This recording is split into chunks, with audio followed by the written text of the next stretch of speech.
Okay, so welcome back to the channel, guys. And you know, I wanted to do this video because I've been thinking about the loss to Everton on Monday night, and I just can't get over it.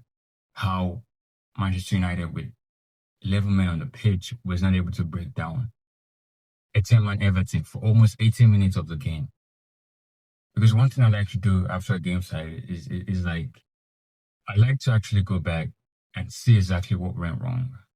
It's something I like to do personally.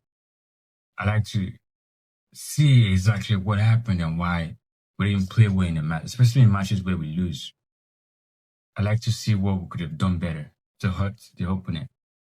And I did that in this match. I looked at, I've just been thinking and, trying to analyze it in my head as like what happened, what went wrong. I mean, we have advantage in terms of numbers on the pitch for a long period of the game, and we weren't able to score a goal. I mean, it's been bothering me. And I think I've been able to come to a conclusion as to why we weren't able to score Everton. Now there are a number of reasons, and I'm just going to take it one step at a time. But first of all, there's been a lot of talks about how it's hard for Manchester United to play against a low block team, and rightly so.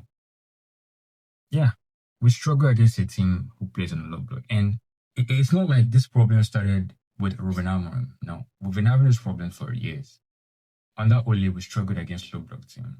Under Eric Ten Hag, there's a little bit of brilliance sometimes, but we still struggled against Team Musila, in a low block. So this problem didn't just started. It's been happening for a while now, and I feel to be able to break a low block. Look, I'll tell you something for free. It does not depend on your tactics or your system or your formation. It doesn't depend on any of that. Breaking a low block team depends on the quality of players you have on the pitch. First of all, before you go into your system or your formation or whatever, you have to look at the quality of players you have on the team. If you have poor quality of players on the team, you will struggle to break down even a low block system or whatever, a high pressing system. It doesn't matter what system the opponents are playing. Your quality on the ball matters. And when I look at this Manchester United squad right now, there's a lot of poor quality. I like to mention names, so I'll mention names. I'll start with Dogu on the left-hand side. That's poor quality, and then you take out Dogu for Dalot. Same poor quality. Right? And it's a problem. But another thing where you struggle to break down a low block system is your passage of play. When a team is sitting on a low block system,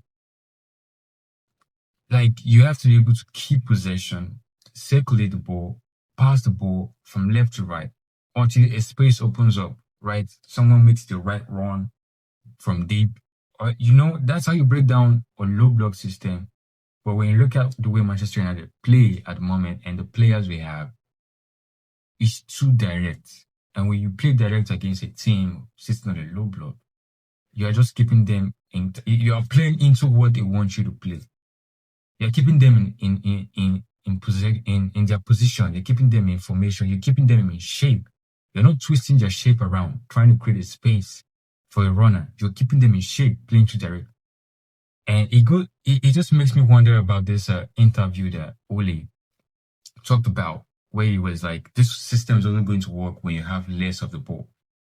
And that's where that direct play comes to, into question. Like, yes, when you have less of the ball, when you manage to get the ball, all you can do is play direct ball into a runner. Let's say Mbeumo or Ama. That's what makes this system,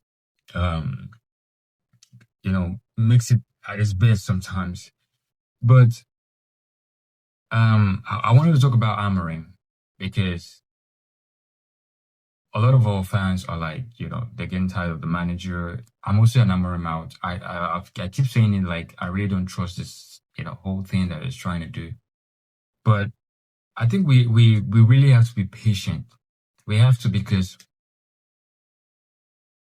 I'm not trying to side with the manager or anything. I think he needs to do better with the players he's putting on the pitch and the way he sets his team up. But I think he's a kind of a robotic manager, a program manager that just he doesn't know how to tweak things. He just makes use of what he has at that point. And that's what Amorim is doing at this point.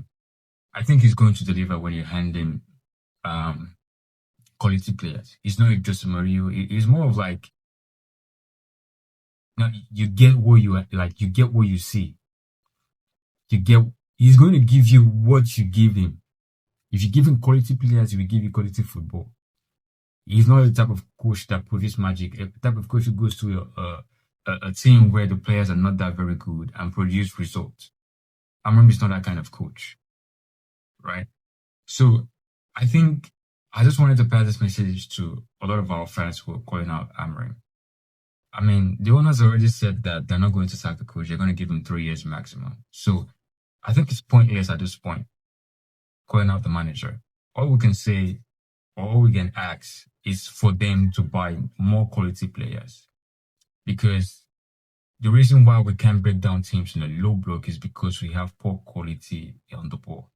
And Bruno Fernandes, I love him to death. I think he's a brilliant player. But when it comes to breaking down teams, he's not the guy. And I don't blame him because Bruno Fernandes, in terms of attacking-minded midfielders that we have, even before Amorim came, he was one of the most attacking-minded midfielders we had in football, in the whole of the world, Europe. And then you take a player who loves to play directly on the ball and bring him deep to dictate play. What do you expect is going to happen? What do you expect is going to happen? Right? So Bruno Fernandes is the wrong player to dictating play, especially against a low block system, because all he wants to do is play direct around football. So whoever is running or try to shoot from 100 yards, you're not going to break down a low block system that way. You're not. You're not.